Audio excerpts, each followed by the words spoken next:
सर्व अच्युत गोत्रे बंधू आणि भगिनी, त्याचप्रमाणे साधू संतांना दंडक प्रणाम. आज आपण 34 नंबरच्या सत्संगामध्ये प्रवेश करत आहोत. आतापर्यंत आपण परमेश्वराच्या तत्वज्ञानानुसार परमेश्वराने सांगितलेले अनादी पदार्थापैकी जीव पदार्थ व देवता पदार्थाचं चिंतन केलं. त्यावरती काही चिंतनातून निघालेले प्रश्नांचे उत्तर आपण शोधण्याचा प्रयत्न केला आणि त्यातून अनादीच्या ह्या दोन पदार्थाविषयी आपल्याला प्राथमिक का होईना बऱ्यापैकी माहिती मिळाली. आपण अनादीच्या या सत्संगामध्ये तिसऱ्या पदार्थामध्ये प्रवेश करत आहोत. जीव हा पदार्थ जितका महत्वाचा तितकाच या जीवाने देवतेपासून तुटावं, देवतेपासून निघावं, म्हणून देवता पदार्थही तितकाच महत्वाचा. परंतु त्यानंतर जीवातून निघाला आणि जीव देवतेपासून तुटला तरी तिसरा अडथळा अत्यंत महत्वाचा आहे, तो म्हणजे प्रपंच. अनादीच्या 4 पदार्थापैकी तिसरा पदार्थ आहे प्रपंच आणि तो प्रपंच आपण क्षणोक्षणी पावलोपावली अनुभवत असतो. प्रपंचाच्या अनुषंगाने खूप खोलवरती चिंतन आपण करणार नाही. प्राथमिक माहिती आपल्याला असावी. त्या माहितीच्या आधारे आपण यात पूर्णपणे गुंतून न जाता त्यातून बाहेर पडण्याचा आपण प्रयत्न करावा. या अनुषंगाने आपण प्रपंच हा पदार्थ बघणार आहोत. प्रपंचाची व्याख्या जशी जीवाची व्याख्या परमेश्वराने केली तशी देवतेची व्याख्या केली. त्याचप्रमाणे प्रपंचाची व्याख्या साहित्यामध्ये येते. प्रपंच म्हणजे कार्य करण्या विस्तारलेला. या अनुषंगाने प्रपंचाची व्याख्या येते.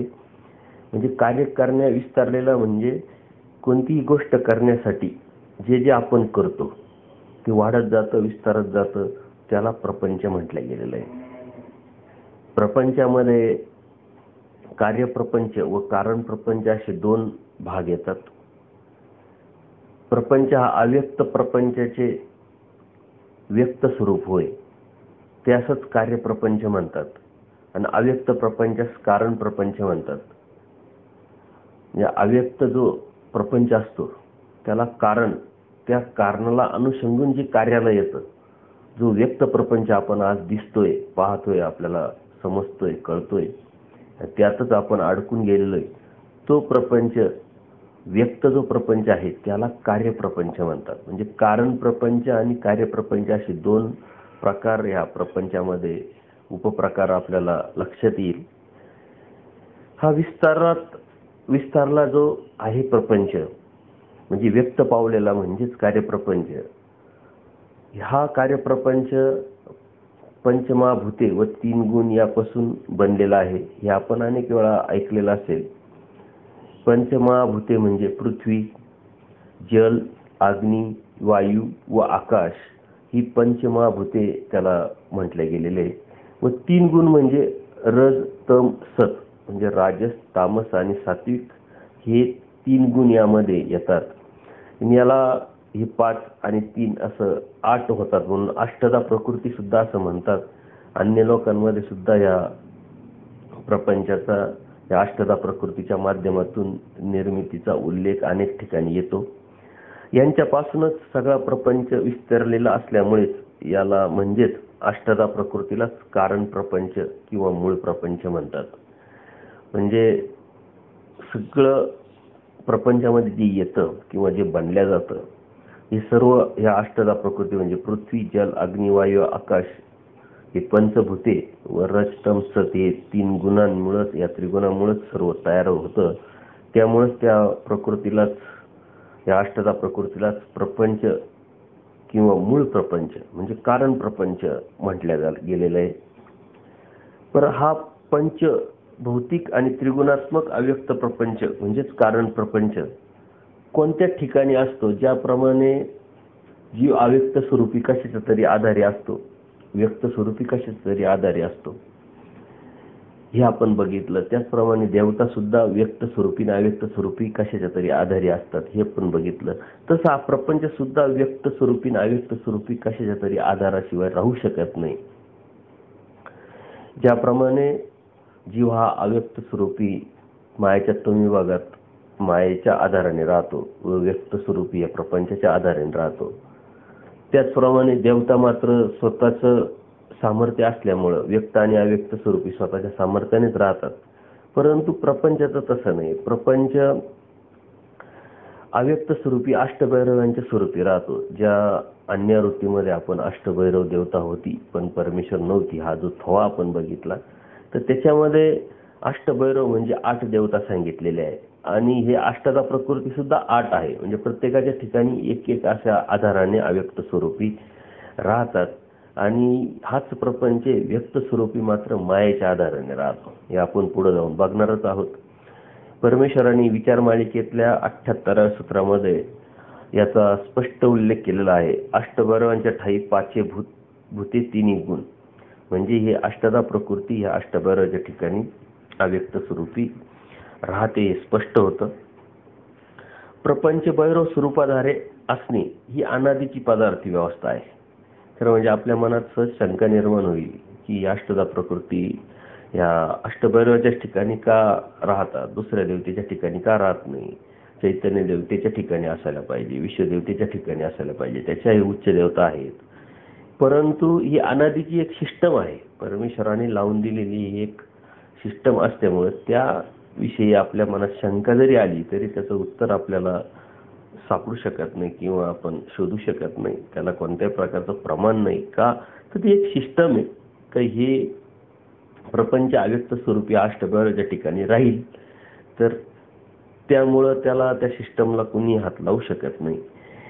तर म्हणून प्रपंच इतर देवतांच्या स्वरूपी नसून तो अष्टभैरवाच्या स्वरूपी असतो हे आपण लक्षात घ्यायचं आहे. तर अष्टभैरवाद्वारे जे भूत असतात म्हणजे यालाच जे पंचभूते आपण म्हणतो, तर ते पंचभूते आणि 3 गुण कशा कशा पद्धतीने राहतात हे आपण आता बघायचं आहे.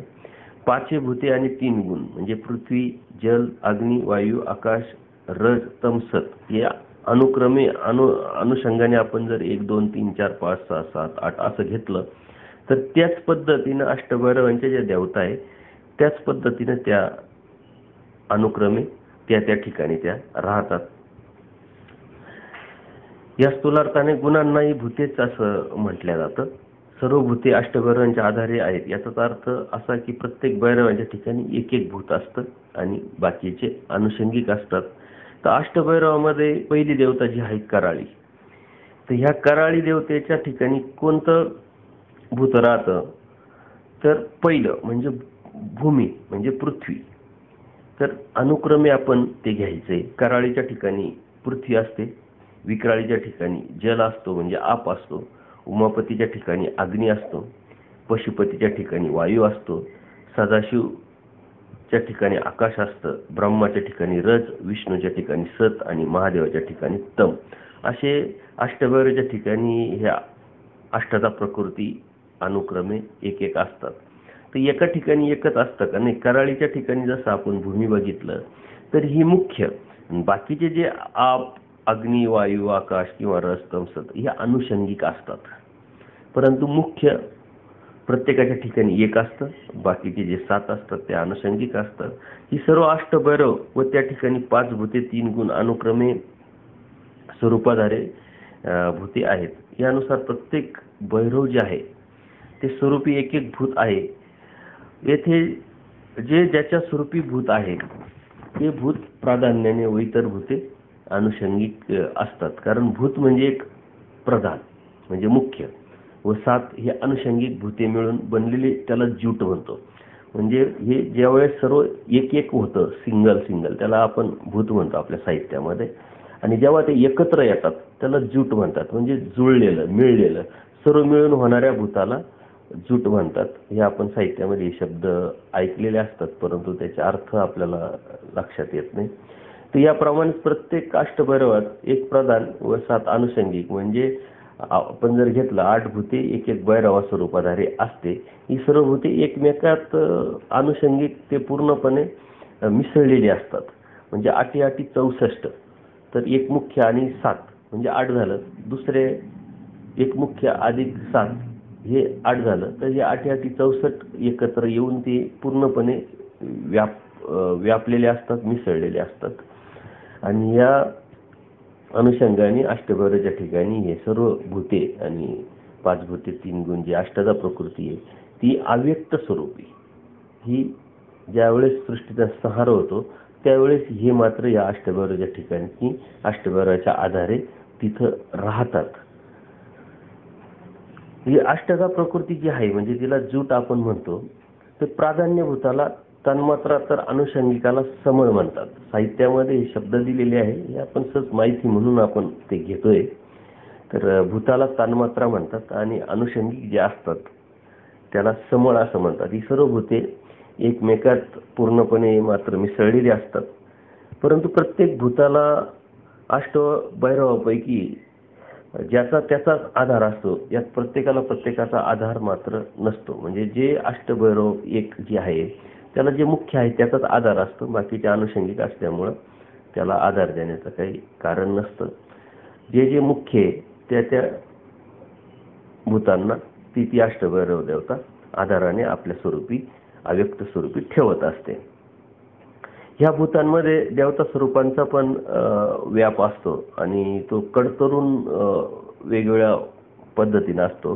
तर अष्टभैरवाच्या आधारे वरील 64 भूतांचा कडतरून व्याप असतोच, परंतु त्यात अष्टभैरव त्यावरील विश्व, माया, ब्रह्म, ईश्वर यांच्या स्वरूपाचा देखील व्याप असतो. हे कोणत्या अनुषंगाने आपल्या लक्षात आलं असेल की खालील देवतेच्या वरची देवता आहे ती त्याला व्यापून असते.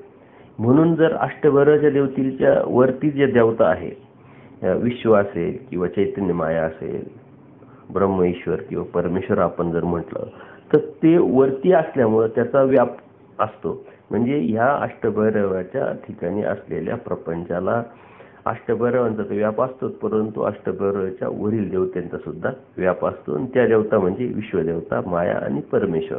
परमेश्वर सर्वांच्या पलीकडे असल्यामुळे सर्वीकडेच ते व्यापक दृष्टिकोनातून जर बघितलं तर ते व्यापलेले आहे आणि सगळ्याच ठिकाणी त्यांचा व्याप असतो.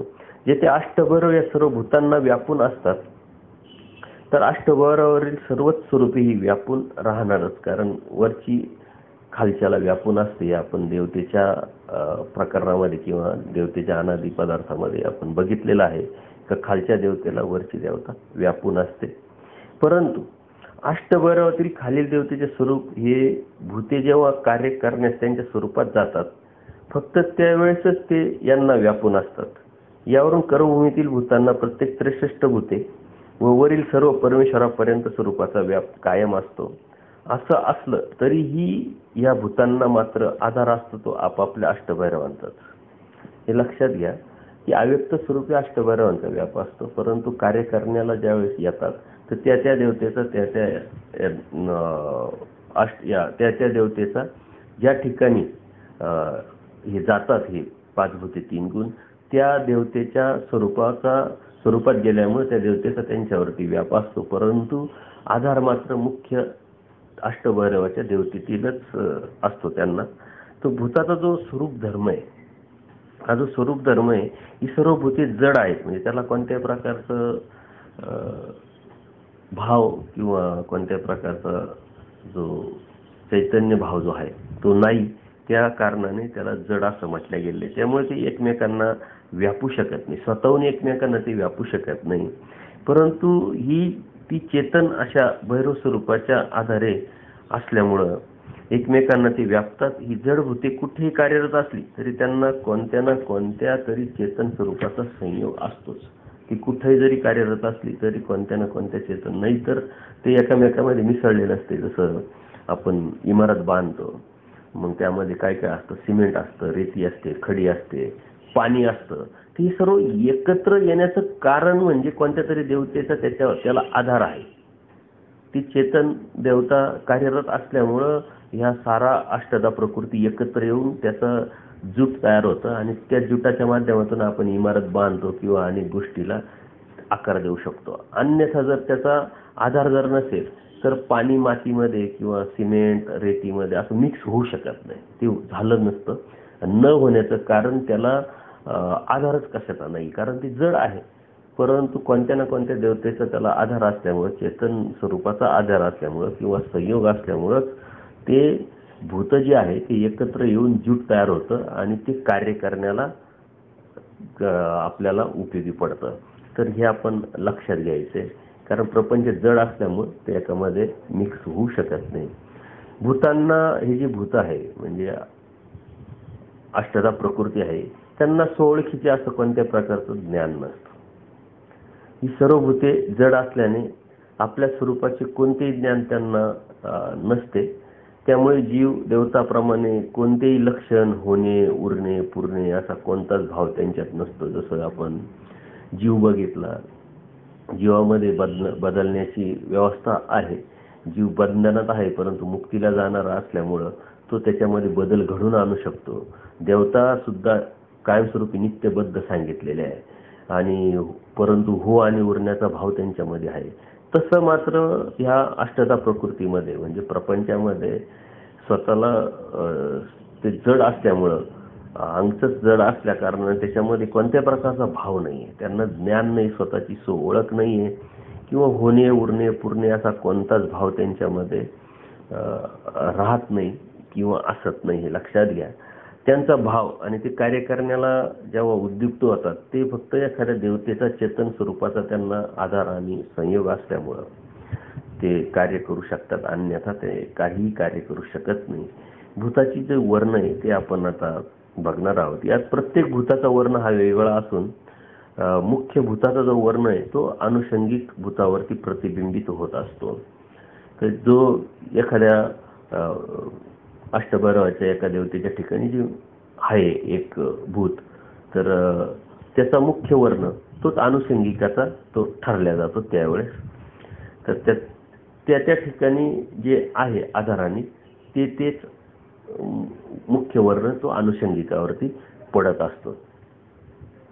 अनुषंगिक भूतांचा वर्ण मात्र मुख्य भूतावरती प्रतिबिंबित होत नाही, कारण ते उपप्रकार येतात, खालचा प्रकार येतो.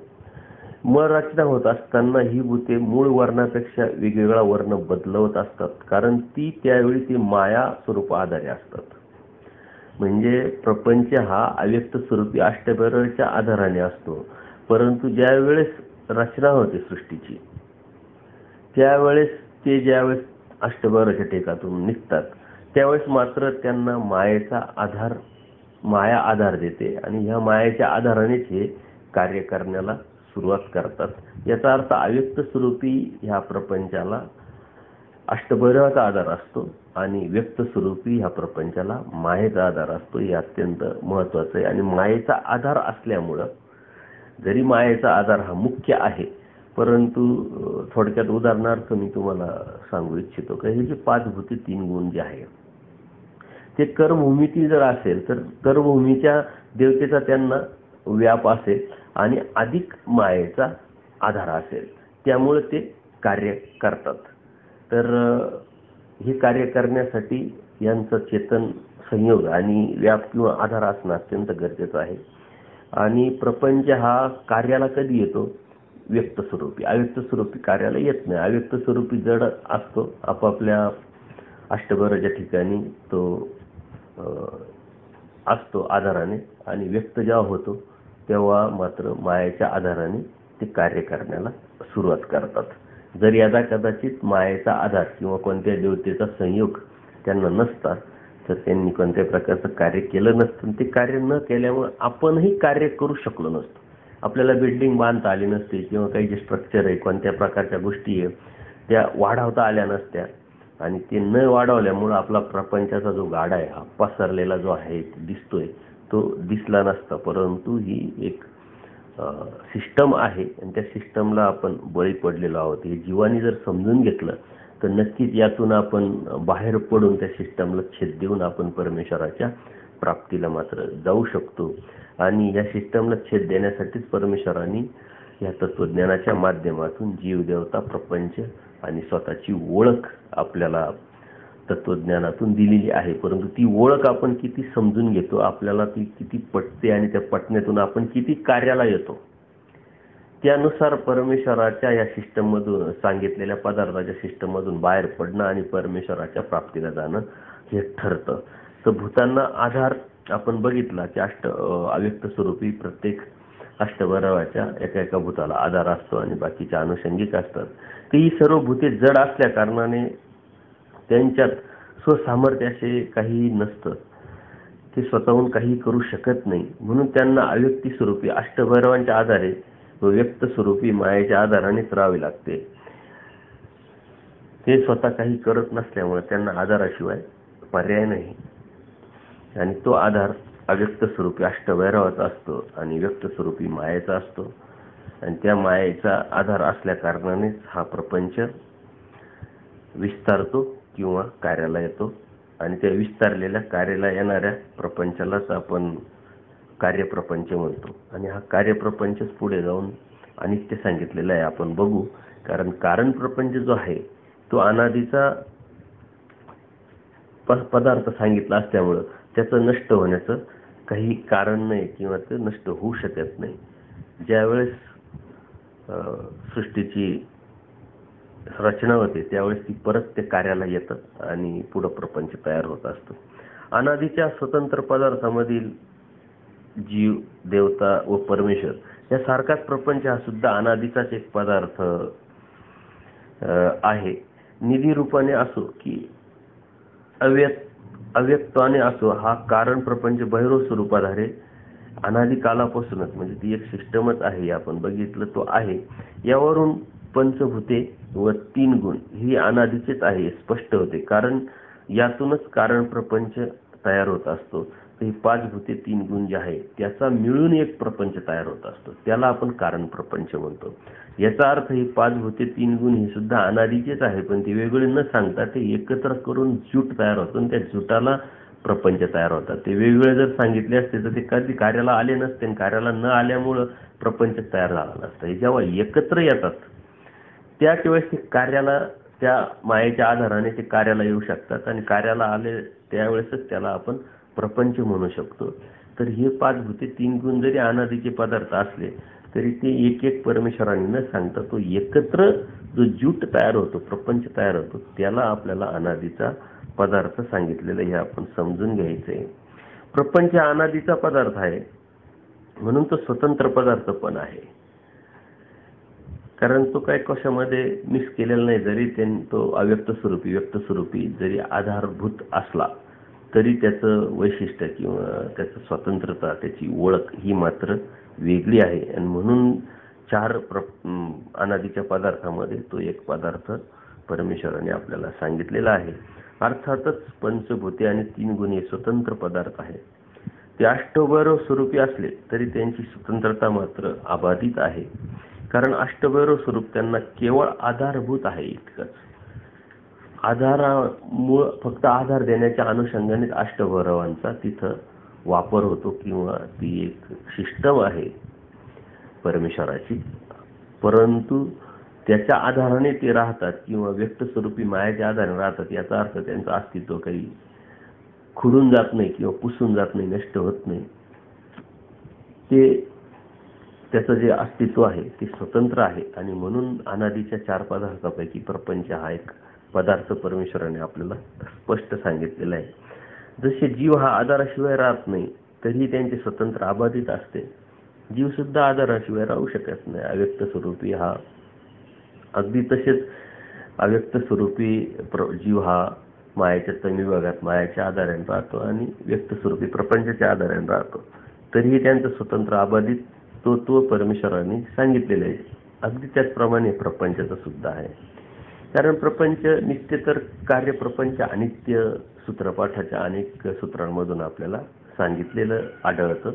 तर कारण प्रपंच नित्य सांगण्याचं कारण व कार्यप्रपंच अनित्य सांगण्याचं कारण आपण मागे विवेचन केलेलं आहे. परंतु ते लक्षात घ्या की कार्याला आलेला जो प्रपंच आहे तो नष्ट होत असतो, म्हणून तो अनित्य सांगितलेला आहे.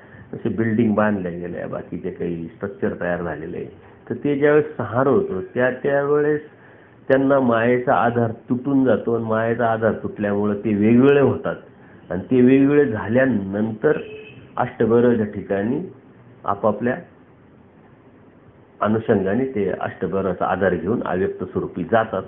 याचा अर्थ अव्यक्त स्वरूपी मात्र त्यांचं अस्तित्व असतं, परंतु व्यक्त झालेला कार्याला आलेला जो प्रपंच आहे तो एकत्र जर जूट तयार होऊन आलेला जो प्रपंच आहे तो संपुष्टात येतो, म्हणून त्याला अनित्य म्हटलं गेलेलं आहे. आणि ते अनित्य कोणत्या प्रपंचाला म्हटलं गेलेलं आहे का जो व्यक्त होतो, कार्याला येतो. त्याच अनुषंगाने आपण लक्षात घेतलं तर आपल्या लक्षात येईल सूत्रपाठात कारण प्रपंचाऐवजी कार्य प्रपंचाचे विवेचन केलेले असल्या कारणाने ते अनित्य सांगितलं. तशीच वचने पण आलेले आहे. ते वचनावर आपण एक नजर फिरू, आपल्याला लक्षात येईल. विचाराच्या 63व्या सूत्रामध्ये प्रपंच व्यभिचारी सांगितलं, म्हणजे प्रपंच हा बदलत असतो. विचाराच्या 191 सूत्रामध्ये दुःख रूपता, पाप मूळता, अनित्यता ही तिन्ही नव्हे ती तरी संसारा वाचून अनेक काही गोमटे असे परमेश्वरांनी संसाराच्या संदर्भात म्हणजे प्रपंचाच्या संदर्भातच ही सूत्र सांगितलेले आहे की याच्यामुळेच आपल्या जीवनामध्ये दुःख निर्माण होत असतं, पाप तयार होत असतं आणि अनित्यता म्हणजे अस्थिरता निर्माण होत असते. परंतु त्याच्याशी ते जर नसतं या प्रपंचामध्ये किंवा संसारामध्ये तर त्याच्या व्यतिरिक्त काही दुसरं गोमटच नसतं असं परमेश्वर सांगतात. आपण एखादी गोष्ट करण्यासाठी कर्म करतो, म्हणजे हा अस्थिर संसार स्थिरतेकडे नेण्याचा प्रयत्न करतो. स्थिरतेकडे नेण्यासाठी जे जे कार्य करतो ते मात्र पापाचं मूळ आहे. आपण सहज चिंतन केलं की आपण आपल्या संसारासाठी किती गरजेचं याचा विचार न करता फक्त अविरत काम करत असतो. हे काम करत असताना कितीतरी चुकीचे कर्म आपण करत असतो. का तर आपल्याला तो संसार अस्थिर आहे हे माहीत असूनही आपण स्थिरतेकडे नेण्याचा प्रयत्न करतो. अस्थिरच येतो, तो स्थिर होईल कसा, परंतु आपलं अज्ञान किंवा अन्यथा ज्ञानामुळे आपण त्या स्थिरतेकडे नेण्याचा प्रयत्न करतो, म्हणून ते पाप घडत असतं. आणि हे पाप सुखामध्ये, दुःख हे सुखामध्ये परावर्तित करण्यासाठी किंवा पाप हे पुण्यामध्ये परावर्तित करण्यासाठी परत जे आपण कार्य करत असतो त्याच्यामुळे मात्र आपल्या जीवनामध्ये अधिकाधिक दुःखच प्राप्त होत असतं. आपल्याला सहज वाटतं की चला आपण बंगला बांधला, गाडी घर घेतलं की मग आपलं काम संपलं, परंतु ते झाल्यानंतर आपल्याला वाटतं अरे गाडी असायला हवी. गाडी आल्यानंतर मग आपल्याला वाटतं अधिक काहीतरी आपल्या सुखाच्या व्याख्या बदलत राहतात, अधिकाधिक अभिलाषा निर्माण होत राहते आणि तो संसार अस्थिर असल्यामुळे तो स्थिर कधीच होत नाही. परंतु हे आपल्याला कळत असून सुद्धा आपण मात्र प्रयत्न स्थिरतेकडे नेण्याचा सतत करत असल्यामुळे त्याच्यामध्ये दुःखरूपता आणि पापमूळता अनित्यता ही मूळचीच अंगचीच असल्यामुळे ते कधीही आपण बदलू शकत नाही. म्हणून ते बदलू जर शकत नाही हे जर विचार तुमच्या मनात आला किंवा तुम्हाला पटलं किंवा परमेश्वरांनी सांगितलेल्या तत्वज्ञानाची तुमची निश्चित निष्ठा राहिली तर नैसर्गिकरित्या जगण्याचा नक्की आपण प्रयत्न करू. आणि म्हणून आपण कुठं आणि किती आणि कसा प्रयत्न करायचा हे जर आपण लक्षात घेतलं तर आपण यातून नक्कीच बाहेर पडू. विचाराच्या 268व्या सूत्रामध्ये परमेश्वरांनी तर याविषयी अत्यंत सुंदर आणि स्पष्ट मार्मिक वचन आपल्याला सांगितले. संसार म्हणजे हा दीर्घ स्वप्न आहे, खूप मोठं. दीर्घ म्हणजे खूप मोठा आणि ते कधी न संपणारं, सतत अविरत चालणारं असं एक स्वप्न आहे. स्वप्न तर लटिका सांगितलंय, म्हणजे स्वप्न एक खोटं आहे आणि ते स्वप्न ह्या संसाराला दीर्घ स्वप्न म्हणून परमेश्वराने सांगितलं. खूप मोठं जरी स्वप्न असलं परंतु ते खोटं आहे. या खोट्यापणातून जर आपण जोपर्यंत बाहेर पडत नाही तोपर्यंत आपल्याला परमेश्वराची प्राप्ती कधी होऊ शकत नाही. आणि म्हणून परमेश्वर अत्यंत सुंदर तत्वज्ञानातून आपल्याला हे सांगण्याचा प्रयत्न करतात की ज्यावेळेस आपण झोपलेला असतो तेव्हाच आपल्याला स्वप्न पडतात आणि त्या स्वप्न जोपर्यंत पडतात तोपर्यंत आपल्याला चांगले वाटतात, परंतु ते चांगले जरी असले तर त्याचं महत्त्व कुठपर्यंत असलं की जोपर्यंत आपण झोपलेलो असतो. एकदा आपण जागे झालो का त्या स्वप्नांना कोणत्याही प्रकारचं महत्त्व नसतं आणि ते संपुष्टात येत असतं, ते नष्ट झालेलं असतं. अगदी त्याचप्रमाणे जोपर्यंत आपण अज्ञानात आहोत, अन्यथा ज्ञानात आहोत, तोपर्यंत आपल्याला या प्रपंचाचा संसाराची ओढ किंवा चांगलं वाटणं साहजिक आहे. परंतु जेव्हा तुम्ही ज्ञानात जाल, खरं तत्वज्ञान कळेल, परमेश्वर काय आहे, देवता काय, जीव काय, प्रपंच काय आहे, याचं खरं यथार्थ ज्ञान जेव्हा आपल्याला कळेल आणि परमेश्वराच्या साह्याने आपल्याला ते पूर्णपणे पटेल त्यावेळेस मात्र त्या स्वप्नातून म्हणजे झोपेतून अन्यथा ज्ञानातून अज्ञानातून आपण बाहेर पडू. त्यावेळेस मात्र संसार आपल्याला कधीही चांगला वाटणार नाही आणि त्यावेळेस असं वाटेल त्याच वेळेस आपण यातून बाहेर पडण्याचा नक्की प्रयत्न करून यातून बाहेर पडण्यासाठीच परमेश्वराने आपल्याला हे पदार्थ सांगितलेले. यातून बाहेर पडण्यासाठी आपली धडपड निर्माण होण्यासाठी आपल्याला त्याच्यातलं यथार्थ ज्ञान त्यातला खोलपणा आपल्याला कळणं अत्यंत गरजेचं आहे. विचारमाळिकेतल्या 162 सूत्रामध्ये परमेश्वराने स्पष्ट सांगितले प्रपंच अनित्यत्व. म्हणजे प्रपंच हा अनित्य आहे, तो कधीही नित्य राहू शकत नाही. तर हा अनित्य प्रपंच कोणत्या याला म्हटलं आहे आपण अगोदरच विचारलं, कधी कार्य करण्याला म्हणजे विस्तारलेला आहे. आपण जो पसरवलेला आहे आपल्या सुखाच्या अनुषंगाने, अभिलाषेच्या अनुषंगाने, लालसेच्या अनुषंगाने आपण तो वाढवलेला आहे. तो वाढवलेला जो प्रपंच आहे तो अनित्य आहे. तो कार्याला आलेला प्रपंच आहे तो अनित्य आहे, कारण तो नष्ट होणार आहे आणि त्याला मायेचा व्याप, मायेचा आधार असल्यामुळं तो कार्याला आलेला आहे. ज्या वेळेस संहार होईल आणि माया त्यातून आपला आधार काढून घेईल त्यावेळेस तो कार्याला आलेला जो प्रपंच आहे तो मूळ स्वरूपात जाईल आणि मूळ स्वरूपात गेल्यानंतर त्याचं संपुष्टत्व, त्याचं नष्टत्व निर्माण होतं. परंतु कारण प्रपंच जो आहे तो मूळ स्वरूपात तसाच जिवंत राहतो, तसाच नित्य राहतो. म्हणून कार्य प्रपंचाला अनित्य परमेश्वराने म्हटलेलं आहे. हे आपण लक्षात घ्यायचं आहे. प्रपंच हा चौथा पदार्थ परमेश्वराने सांगितलेला असतानाही त्या प्रपंचाला अनित्य का म्हटलं, हा प्रश्न ज्यावेळेस निर्माण होतो तेव्हा आपल्या लक्षात आलं पाहिजे की प्रपंच अनित्य जो सांगितलाय परमेश्वराने तो कार्य प्रपंचाला सांगितलेला आहे, कारण प्रपंचाला सांगितलेला नाही. हे आपण जर लक्षात घेतलं तर त्यातलं जे आपल्याला मर्म आहे ते आपल्याला कळेल आणि आपण त्यातून नक्कीच बाहेर पडू. विचारमाळिकेतलं 200 सूत्र आहे, चेल्या स्वप्न लटिका तैसा अप्रोक्ष ज्ञानच प्रपंच मिथ्या. म्हणजे स्वप्न जो जागा असतो, जो झोपेतून बाहेर पडतो त्याला जसं स्वप्न हे खोटं वाटतं किंवा स्वप्नातलं ते खोटेपण त्याच्या लगेच लक्षात येतं, तसं अप्रोक्ष ज्ञानी असा हा प्रपंच मिथ्या म्हणजे खोटा वाटत असतो. का तर अप्रोक्ष ज्ञान या शाब्दज्ञानाच्या पुढे गेल्यानंतर त्याला झावळं दिसतं आणि त्यातून तो बाहेर पडलेला असल्यामुळं त्या प्रपंचाचं जे खोटेपण आहे, मिथ्यापण आहे ते त्याला लगेच लक्षात येतं. तर अप्रोक्ष ज्ञानिया म्हणजेच उठलेला म्हणजे ज्ञानिया अशाच अनुषंगाने आपण घेतलेलं आहे. परंतु परमेश्वरांनी आपल्याला ते समजावण्यासाठी जो जागा होतो त्याला स्वप्न जसं खोटं वाटतं तसंच अप्रोक्ष ज्ञानी म्हणजे तो ज्ञानाने जागा झाला त्याला मात्र प्रपंच मिथ्य वाटतो. म्हणून आपल्याला ज्ञानाने जागा होणं अत्यंत गरजेचं आहे. ज्ञानमोचक परमेश्वराने सांगितले ते ज्ञान जोपर्यंत तुम्हाला होत नाही किंवा होऊ शकत नाही किंवा त्याची धडपड त्याचा प्रयत्न तुम्ही जोपर्यंत करत नाही तोपर्यंत ह्या परमार्गातलं एकही अक्षर, एकही गोष्ट, एकही तत्व, एकही आचार आणि विचार तुम्हाला पटू शकत नाही, लक्षात येणार नाही, त्यातून तुम्ही बाहेर पडण्याचा प्रश्नच निर्माण होत नाही. म्हणून ज्ञानाशिवाय मुक्ती नाही, ज्ञानाशिवाय परमेश्वर प्राप्ती नाही. त्याच्याशिवाय काहीच जर नसेल तर ज्ञान घेणं अत्यंत गरजेचं आहे. म्हणून अभ्यास करणं, स्वतःचा प्रयत्न करणं अत्यंत गरजेचं आहे. त्याच्यासाठी तुम्हाला सतत लीळाचरित्राच्या चिंतनात जावं लागेल. अनेक वेळेच्या माध्यमातून, अनेक सूत्राच्या माध्यमातून परमेश्वराने तत्वज्ञान आपल्याला उलगडून सांगितलेलं आहे आणि ते उलगडून सांगणारा कोण आहे तो स्वतः परमेश्वर आहे. हे आपलं अवभाग्य आहे की आपल्याला कोणाकडून भेटले ते परमेश्वराकडून भेटलेलं आहे. परंतु त्या परमेश्वराचं जे समर्थवाद आहे तो आपल्याला पक्का पटला पाहिजे, समजला पाहिजे. त्या निष्ठेवरती जेव्हा आपण जाऊ तेव्हा मात्र आपण आपल्याला खरोखर भाग्यवान समजू आणि मग त्यातून आपण बाहेर पडण्याचा प्रयत्न करू.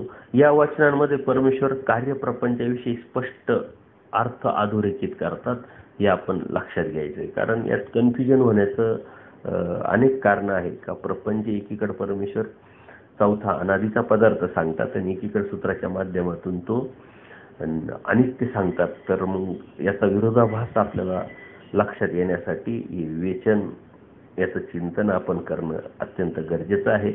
जो अनित्य प्रपंच सांगितला आहे तो कार्याला आलेला तो प्रपंच अनित्य आहे, कारण प्रपंच मात्र अनादीचा हा 14 पदार्थ आहे, हे आपण लक्षात घ्यायचं आहे.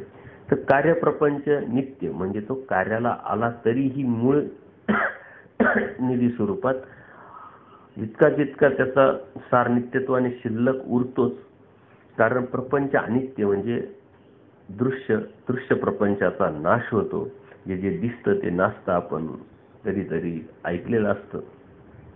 त्याचा नाश होतो आणि म्हणून त्याला अनित्य म्हटलेलं आहे. म्हणजे प्रपंच ज्या स्वरूपात दृश्य आहे त्या स्वरूपात तो राहत नाही. मोठा पदार्थ असला तरी त्याची शकले होऊन शेवटी त्याचे सूक्ष्मातिसूक्ष्म परमाणू पर्यावसान होते आणि सूक्ष्मातिसूक्ष्म परमाणू कायमचे नष्ट होतात. म्हणजे त्याचा अत्यंत अभाव होतो असे नाही, तो कुठेतरी भावरूपाने विद्यमान होतात, फक्त तो जागा बदलतात. म्हणजे अव्यक्त स्वरूपी अष्टभैरवाच्या ठिकाणी ज्या अष्टदा प्रकृती असते, तर ती अष्टदा प्रकृती अत्यंत सूक्ष्म स्वरूपात असते, कारण स्वरूपात असते. आणि जेव्हा ती व्यक्त होते तेव्हा मात्र ते एकत्र आल्यामुळं, संयोगिक आल्यामुळं आणि त्याला मायेचा आधार मिळाल्यामुळं ते मोठ्या प्रमाणात निर्माण होत असतं. ते मोठं प्रमाण खूप मोठं असलं आणि ते जरी नष्ट होत असलं तर तरीही त्याचं सूक्ष्मातिसूक्ष्म च्या अनुषंगाने त्यातलं जे कारण रूप आहे ते अष्टभैरवाच्या ठिकाणी तसंच असतं. आणि म्हणून तो जो प्रपंच आहे तो नित्य ठरतो आणि अनादीच्या 4 पदार्थापैकी एक ठरतो, हे आपण लक्षात घ्यायचंय.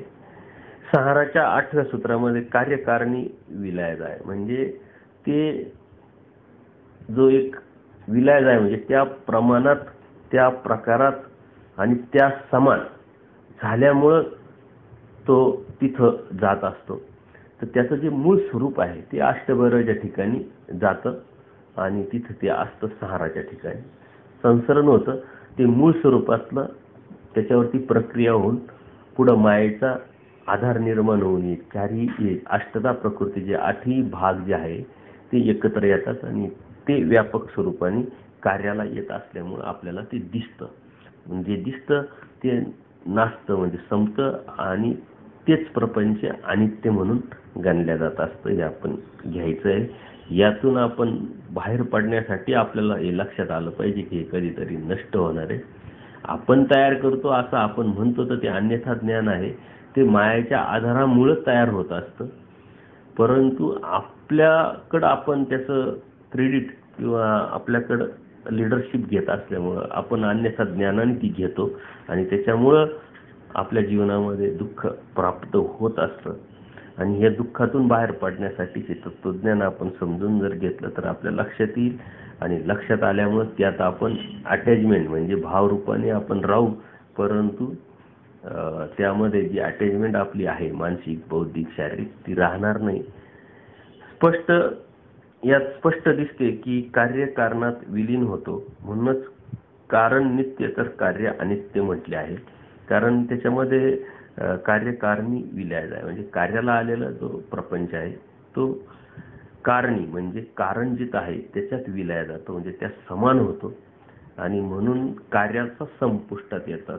कार्याला आलेला जो प्रपंच तो संपुष्टात येतो, परंतु कारण संपुष्टात येत नाही. ते त्याच्यामध्ये त्याच्या ठिकाणी त्या समान होत असतो.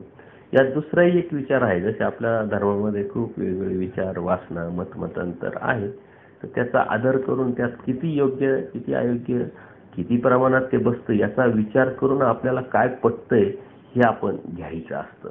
परंतु हे खोटं हे खरं आहे असं समजून वाद निर्माण करण्यास कोणत्याही प्रकारचा अर्थ नसतो. कारण जो विचार मांडतो तो बुद्धिवादी असतो.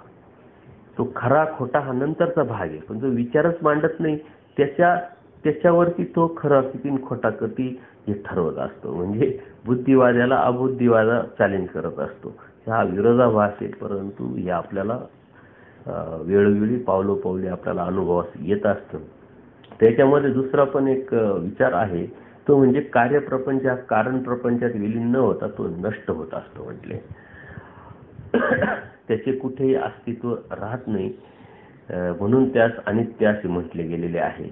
परंतु सूत्राच्या माध्यमातून जाता आपण हा विचार जर मनात आणला किंवा विचाराला जर प्रमाणात बसवण्याचा जर प्रयत्न केला तर सूत्राच्या माध्यमातून त्याचं जे आपण प्रमाण घेतो त्याच्यात स्पष्ट होते की कार्यप्रपंच हा कारण प्रपंचात विलीन होत असतो. सूत्र ते पद्धतीचं असल्यामुळं आपल्याला हा जो दुसरा विचार आहे तो आपल्याला पटत नाही किंवा पटवता येणार नाही.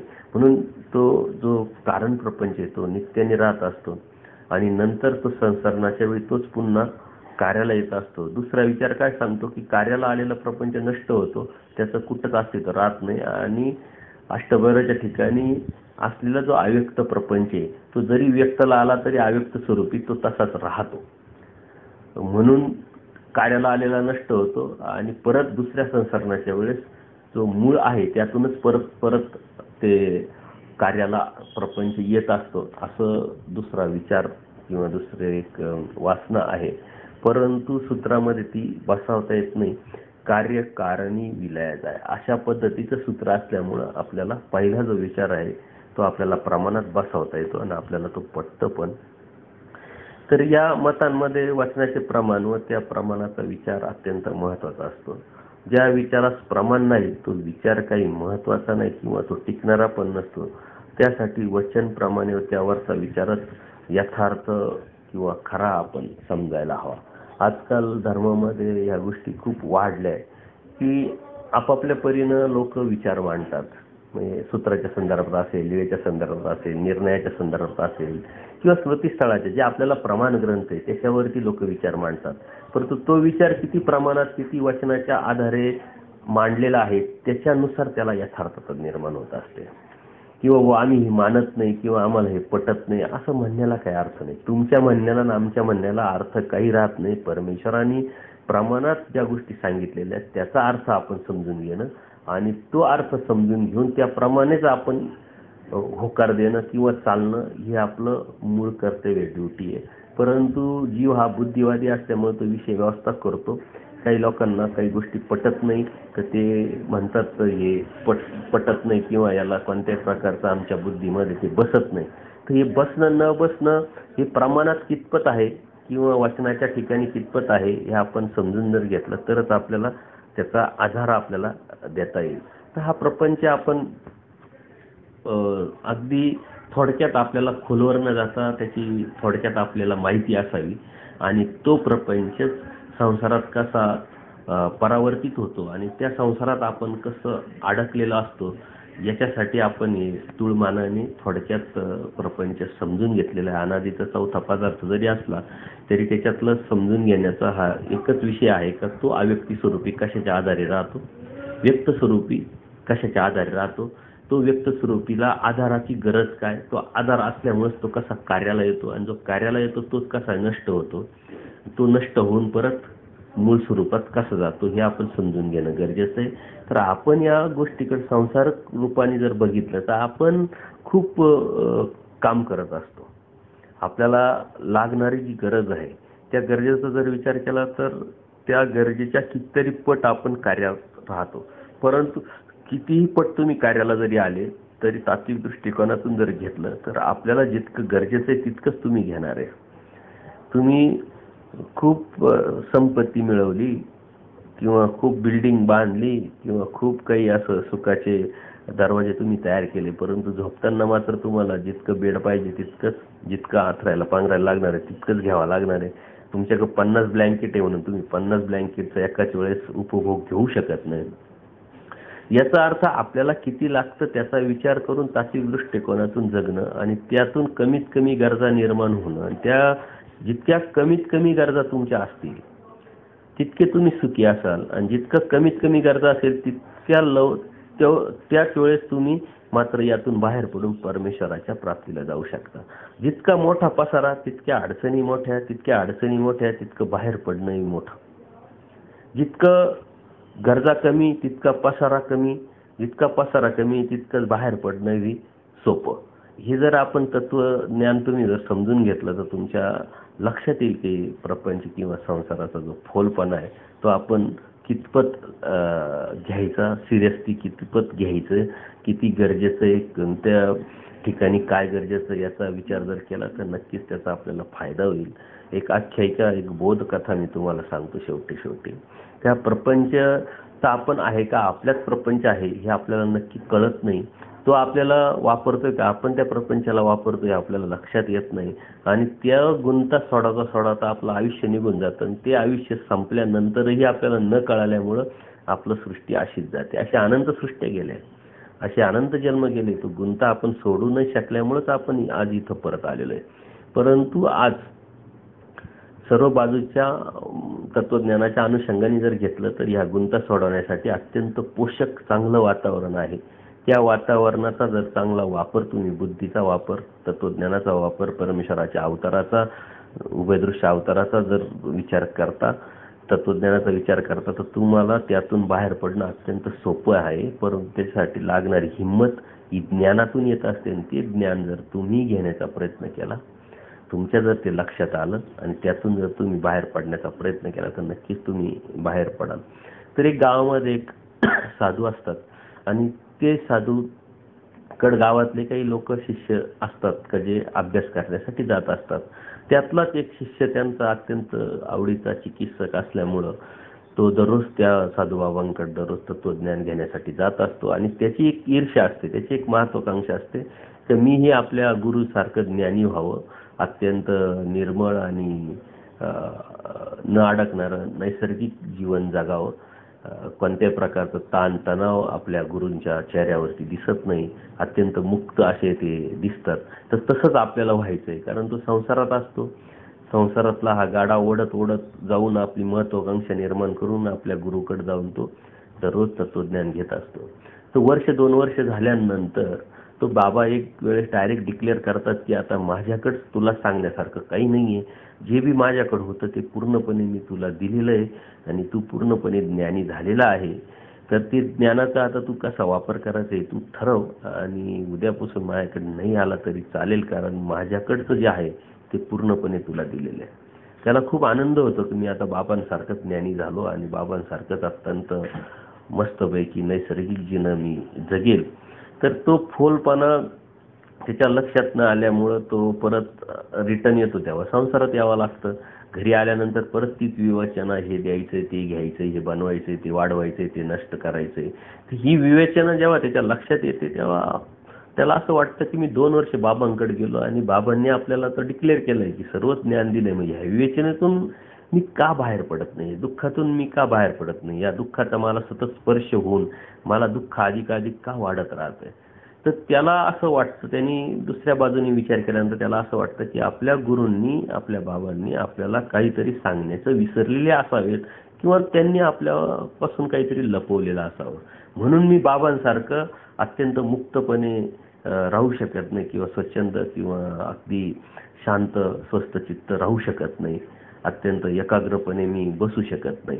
ही चंचलता माझ्या मनात आहे, माझ्या हृदयात आहे. याचा अर्थ मला ज्ञान काहीतरी राहिलेलं आहे बाबांना द्यायचं. म्हणून तो दुसऱ्या दिवशी त्या आपल्या गुरुकडे तक्रार घेऊन जातो की बाबा तुम्ही तर मला सर्व दिलंय असं म्हटले, परंतु अशी कोणती गोष्ट आहे का जी तुम्ही विसरले असतील किंवा मला दिली नाहीये. तर ही प्रपंचातून मी बाहेर पडावं, या वैतागातून मी बाहेर पडावं, या दुःखातून मी बाहेर पडावं, असं तर मला तुम्ही काही दिलंच नाही, मला काही सांगितलंच नाही. तर मी कसं समजावं की तुम्ही मला सर्व ज्ञान दिलंय. तो ब्लेम करतात आपल्या गुरुवरती आणि गुरूंना सुद्धा हसू येतं आणि ते म्हणतात अरे हा, हे मी तुला विसरलो द्यायचं, तर काही हरकत नाही, उद्या तू सकाळी 10 वाजता तू माझ्याकडे ये, ते द्यायचं जे विसरलेलं आहे ते पण मी तुला देतो आणि त्यानंतर तू माझ्यासारखा नक्कीच होशील. असा विचार करून तो दुसऱ्या दिवशी 10 वाजता बरोबर त्या मंदिरात जाण्यासाठी निघतो. तर त्या मंदिराच्या बाहेर एक खांब असतो आणि त्या खांबाला ते गुरु जे आहे, ते बाबा जे आहे ते पकडतात स्वतःच्या हाताने आणि पायानी पकडून जोरजोरात ओरडायला लागतात की मला या खांबापासून सोडवा, मला या खांबापासून सोडवा. सारं गाव गोळा होतं की बाबा कधी त्यांचा आवाज ऐकू येत नाही, त्यांचं नित्य कर्म किंवा नित्यविधी जो आहे तो चालू असतो. आणि आज बाबांना काय झालं, सारं गाव गोळा होतं. सारं गाव गोळा झाल्यानंतर सुद्धा ते बाबा जोरजोरात ओरडतात, कोणाला काहीच कळत नाही की बाबा असं का वागतात, असं का बोलतात. तर तो जो शिष्य असतो तो पण तो येतो आणि ती गर्दी बघून तो विचार करतो की असं का व्हावं. तर तो जेव्हा जातो आणि तो बघतो की आपले गुरु जे आहे, आपले जे बाबा आहे, त्यांनी खांबाला पकडलेलं आहे आणि जोरजोरात ओरडताय की मला खांबापासून सोडवा. तो शिष्यच पुढं हिम्मत करून जातो आणि बाबांना सांगतो की अहो बाबा, तुम्ही त्या खांबाला पकडलेलं आहे, आता आम्ही त्या खांबापासून तुम्हाला कसं सोडू शकतो? तुम्ही जर सोडलं त्या खांबाला तर ते सुटू शकेल, अन्यथा आम्ही काही करू शकत नाही. आणि तुम्ही असं का विरोधाभासात मग आम्हाला सांगण्याचा प्रयत्न करताय? आणि मग ते बाबा शांत होतात आणि मग त्या शिष्याला सांगतात की बाबा रे, मी तुला हे सांगितलं, परंतु तू तुझ्या लक्षात न आल्यामुळं तू त्या संसाराला पकडलेलं आहे. संसाराला तू पकडलेला असल्यामुळं संसार तुला कसा सोडणार? तुला संसाराला सोडावं लागणार आहे. आणि यातून जर तू बाहेर पडला तर तू मायासारखा होणार आहे अगदी नैसर्गिकरित्या. त्यातून तू बाहेर पडला तर तुला परमेश्वराची प्रचिती किंवा परमेश्वराची अनुभूती भेटून तुला परमेश्वर कळणार, समजणार. सत्य समजल्यानंतर तू आपोआपच यातून बाहेर पडेल. सांगण्याचा मतितार्थ काय की आपण संसार तयार केलेला आहे, आपण प्रपंच तयार केलेला आहे. त्या प्रपंचाला आपण किती पकडायचं आणि किती सोडायचं हे आपण ठरवलं गेलं पाहिजे. परंतु ते आपण न ठरवत असल्यामुळं तो प्रपंचाने आपल्याला एवढं जखडून टाकलेलं आहे की त्यातून बाहेर पडणं शक्य होत नाही. आणि मी कितीतरी लोक मी बघतो की सर्व समजतंय, सर्व कळतंय, परंतु घराच्या बाहेर पडण्याची हिंमत त्यांच्यामध्ये निर्माण होत नाही. कारण का? तर त्यांना असं सतत वाटत राहतं की मी किती कष्ट केले, मी किती कामं केले, मी शून्यातून विश्व निर्माण केलं, मी बांगला बांधला, मी गाड्या घेतल्या, मी मुलांचं लग्न केलं, मी असा धंदा चालू केला, मी असं प्रोग्रेस केलं. तर हे सोडायचं कसं? कारण मी तयार केलं ही भावना त्याच्यामध्ये निर्माण झाल्यामुळं त्याला सोडण्याची हिंमत त्याच्यामध्ये येत नाही. तो जेव्हा समजेल की अरे हे मी निर्माण नाही केलेलं आहे, ह्या प्रपंच याला मायेचा आधार असल्या कारणाने तो कार्याला आलेला आहे. जे जे गरजेचं आहे ते ते आपण सुखाच्या अनुषंगाने सुख मिळवण्याच्या प्रयत्नातून ते तयार होत गेलेलं आहे. त्याच्यामुळे याच्या पाठीमागं कुठंतरी दुसरी एक अदृश्य शक्ती आहे आणि ती शक्तीची जाणीव होणं म्हणजेच आपण त्यातून बाहेर पडणं. म्हणजेच आपल्याकडे जी आपण लिडरशिप घेतो किंवा आपल्याकडे जो आपण ब्लेम करतोय तो आपण खोडून टाकणं, नष्ट होणं, म्हणजे स्वतःचं अस्तित्व नष्ट करणं. आत्मज्ञाने मोक्ष, स्वतःची लायकी, स्वतःची योग्यता, स्वतःची पात्रता, अधिकार अनधिकार कळणं, स्वतःची ड्युटी कळणं आणि स्वतः कसा आलेला आहे, का आलाय, कशासाठी आलेला आहे, काय मिळवायचंय हे कळणं म्हणजेच प्रपंचातून बाहेर पडणं. ही गोष्ट ज्याला कळाली तो खरा परमार्गातला असू शकतो किंवा होऊ शकतो. अन्यथा परमार्गामध्ये असलेले जीव प्रपंचाच्या पाठीमागं मी बघितले कितीतरी भिडलेले असतात. मग ते ड्रेस आपला असला काय आणि साधूचा असला काय त्यातच ते अडकलेले असतात. जे मी कर्म करतोय या वेशामध्ये तेच कर्म जर साधूच्या वेशात मी जर केले तर ते पण मला लागणारच आहे, तेही दुःखदायक होणारच आहे. म्हणून या गोष्टी आपण लक्षात घेतल्या पाहिजे की आपण कशासाठी परमार्गात आलो, कशासाठी परमेश्वराने आपल्याला बोध दिला, बोध दिल्यानंतर कशासाठी आपण अभ्यास करतोय, कशासाठी अभ्यास करून आपण तत्वज्ञानावरती चर्चा करतोय, तत्वज्ञान समजून घेण्याचा प्रयत्न करतोय. त्या तत्वज्ञान समजून घेतल्यानंतर कशासाठी आपण घराच्या बाहेर पडण्याची वासना ठेवतोय, स्वप्न पडतोय. घराच्या बाहेर पडल्यानंतर मी कशासाठी बाहेर पडलेलो, त्या कशासाठी केलेलं आहे हे जर त्याला कळालं नाही तर त्या शिष्यासारखंच त्याचा होईल. सारंच समजलंय, सारं कळालंय, परंतु सोडू शकत नाही. तर सारं कळणं आणि सारं समजणं हे कधी होईल का जेव्हा कळाल्यानंतर आपण सोडू शकू. सोडण्याची हिंमत निर्माण होणं म्हणजे कळणं. सर्वस्वाचा त्याग करण्याची तयारी ठेवणं म्हणजे समजणं, म्हणजेच ते ज्ञान. त्याला ज्ञान म्हणतात. ज्ञान हे कृतीवर जाणारं असलं तर त्याला ज्ञान म्हणतात. नुसतं बोलण्याला ज्ञान म्हणत नाही किंवा ऐकण्याला ज्ञान म्हणत नाही. तर ज्ञान म्हणजे कृतीकडे नेणारा जी प्रक्रिया आहे ते ज्ञान. ते आपल्या बुद्धीवरती, आपल्या हृदयावरती उमटलं गेलं पाहिजे, ते चिकटलं गेलं पाहिजे, ते अक्षरांनी कोरल्या गेलं पाहिजे. ते कोरण्यातून आपण त्यातून बाहेर पडण्याची जी धडपड किंवा प्रयत्न करतो त्याला ज्ञान म्हणतात. म्हणून ज्ञानमोचक परमेश्वरांनी अशा पद्धतीचा अशा अनुषंगाने सांगितलेलं आहे. ज्याला ज्ञान होतं तो स्थिर असतो, जो स्वस्थचित्त असतो, त्याला कोणत्या प्रकारची विवेचना नसते. जरी असली तर त्या कर्तव्य भावनेने त्याची ड्युटी तो करत असतो. तो त्यात कधी लिप्त झालेला नसतो, त्यात कधी चिकटलेला नसतो. आणि ते न चिकटणेला ती स्वस्थचित्तता. अन्यथा आज लोक इतके चंचल झालेले, सर्व काही असून त्यांच्याकडे काहीच नाहीये, ते त्यातच गर्क आहे आणि त्या गर्क राहण्यातच सारं आयुष्य निघून जातं आणि सर्व संपून गेल्यानंतर कळतं की अरे आपण केलं काय.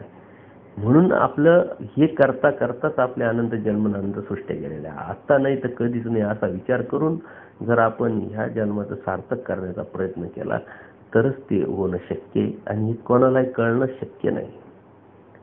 ज्यांनी सारं जग जिंकण्याची वासना निर्माण केली, इच्छा निर्माण केली, महत्वाकांक्षा निर्माण केली, त्या हिटलरला सुद्धा ह्या गोष्टी जमल्या नाही.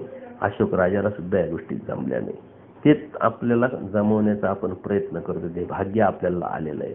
आणि एक सहज दुसरी बोधकथा मी सांगतो का, एक राजा असतो आणि त्याला सर्व जग जिंकायचं असतं. तो जग जिंकण्यासाठी निघालेला असतो. आता तो राजा सम्राट असल्यामुळं ज्या ज्या राज्यात जाईल, तो जिथं जिथं नगरात जाईल, गावात जाईल, तिथले सारे लोक त्याचा समोर येऊन स्वागत करणार, मुजरे करणार. परंतु एका जंगलातून प्रवास करत असताना एक साधू बाबा त्याला एका झाडाखाली दिसतात. हा एवढा मोठा लवाजमा घेऊन जात असताना सुद्धा तो साधू बाबा त्याच्याकडे ढुंकूनही पाहत नाही, त्याच्यावर चेहऱ्यावर कोणत्याही प्रकारचा परिणाम होत नाही. तो काही बघतोय आणि त्याला काहीतरी आश्चर्यकारक दिसतोय याची सुद्धा भाव त्याच्या चेहऱ्यावर नसतो. त्या राजाला अत्यंत आश्चर्य वाटतं की मी एवढा मोठा सम्राट, मी कितीतरी राज्य जिंकले, कितीतरी देश जिंकले आणि सर्व जग आता मी जिंकायची वासना ठेवून, महत्वाकांक्षा ठेवून बाहेर पडलेलो आहे. सारं जग माझ्यासमोर मुजरा घालताय आणि हा त्याच्या अंगावर कपडे नाहीये, हा उघडा झाडाखाली बसलेला आहे आणि तरी तो माझ्याकडे बघतही नाही आणि माझी दखल घेत नाही. त्याला खूप राग येतो.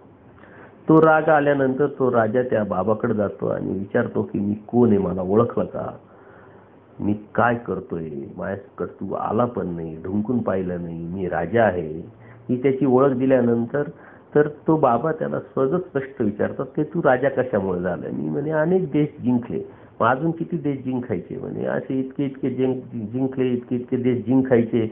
म्हणे मग ते देश सर्व जिंकल्यानंतर काय करणार आहे तू. म्हणे मग मस्त बसणार आहे, म्हणे कोणत्या प्रकारचं टेन्शन नाही, निवांत स्वस्थ चित्त होणार आहे. म्हणजे मग मी आत्ता काय करतोय, म्हणे याचा अर्थ मी तुझ्या अगोदर सारं जग जिंकलंय म्हणून तर मी स्वस्थ चित्त आहे, मला कशाचं आश्चर्य वाटत नाही, तुझंही मला काही हेवा वाटला नाही. तर त्या राजाच्या डोक्यात लख्ख प्रकाश पडला की आपण स्वतःला जिंकलं, आपल्या इंद्रियाला जिंकलं म्हणजे जग जिंकल्यासारखं आहे.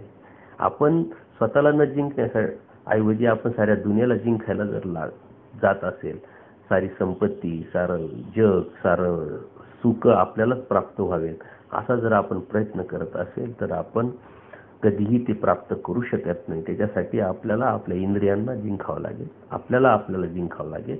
त्यासाठी आपल्याला आपलं पण काय आहे, मी कोण आहे, काय कशासाठी आहे, हे प्रश्नांची उत्तरं घेऊन आपल्याला समजून घ्यावं लागेल. तेव्हाच आपण आपल्यातून बाहेर पडू. ज्यावेळेस मी माझ्यातून बाहेर पडेल त्याच वेळेस मला देवतेतून बाहेर पडता येईल, प्रपंचातून बाहेर पडता येईल आणि आपलं जे जीवनाचं ध्येय परमेश्वर प्राप्तीचं तिथपर्यंत पोचता येईल. तर हा प्रपंच जो आहे याच्यावरती किती बोललं तर कमी आहे, परंतु आपल्याला अत्यंत ढोबळ मानाने त्या गोष्टी समजून घ्यायच्या, जाणून घ्यायच्या. अनंत लीळेतून परमेश्वरांनी या गोष्टीचं फोलपणा आपल्याला समजून सांगितलेलं आहे. ते तत्वज्ञान, त्या दृष्टांतातून आपण ते समजून घेतल्यानंतर मात्र त्यात न अडकता आपली कर्तव्य, आपली ड्युटी आणि आपल्याला ज्ञानाचा खजिना का हवा आहे, आपल्याला ज्ञानाची शिदोरी का हवी, तर त्यातून जेव्हा वेळ येईल तेव्हा हिमतीनं बाहेर पडण्याची ताकद निर्माण व्हावी. म्हणून ती ज्ञानाची शिदोरी आपल्याजवळ थेंबे थेंबे तळेसाची अशा पद्धतीने ती दररोज चिंतनातून मिळवायची आहे. आणि ते मिळवण्यातूनच आपण पुढं जाणार आहोत. या सत्संगामध्ये आपण प्रपंच हा पदार्थ ढोबळमानाने बघितला. यानंतर आपण तिसरी प्रश्नपत्रिकेकडे पण जाणार आहोत. प्रपंचावरती अधिक काही जनरल नॉलेजचा अशी प्रश्नपत्रिका आपण सोडून घेणार आहोत. या अगोदरही 2 प्रश्नपत्रिका आपण सोडून घेतल्या, ती जीवाची असेल, देवतेची असेल. तर या अनुषंगाने तिसरी प्रश्नपत्रिका पुढच्या सत्संगामध्ये आपण घेणार आहोत. यामध्ये काही चुका होऊ शकतात माझ्याकडून. अधिक माहिती जर कोणाला असेल तर नक्की कळवा, याचं चिंतन करा आणि ते चिंतन करण्यातून त्यातून बाहेर पडण्याचा नक्की प्रयत्न करा. तुम्ही दररोज आता सूत्रपाठ वाचत असाल, त्याचं चिंतन करत असाल. 9 प्रकरण अधिक आचार, 9 प्रकरण अधिक आचार मालिका, 9 प्रकरण अधिक विचार, 9 प्रकरण अधिक विचार मालिका, असं दररोजचं तुमचं पारायण चालू असेल. कुठंतरी तुम्ही सत्संगाला जोडलेले असाल, त्या सत्संगामध्ये याचं चिंतन तुमचं नियमित चालू असेल आणि संशोधनात्मक तुम्ही वेगळ्या चरित्राचं वाचन आणि अभ्यास करत असाल, यात शंका नाही. सोशल मीडियावरती याविषयी सतत चर्चा चालू असते. जिथं योग्य असेल तिथं नक्की सहभाग घ्या. जे चांगलं आहे ते नक्की घ्या. जे चुकीचं आहे, नकारात्मक आहे, त्या आपल्या बुद्धीला स्पर्श होऊ देऊ नका. इतकंच मी आपणास विनंती करत दंडक प्रणाम.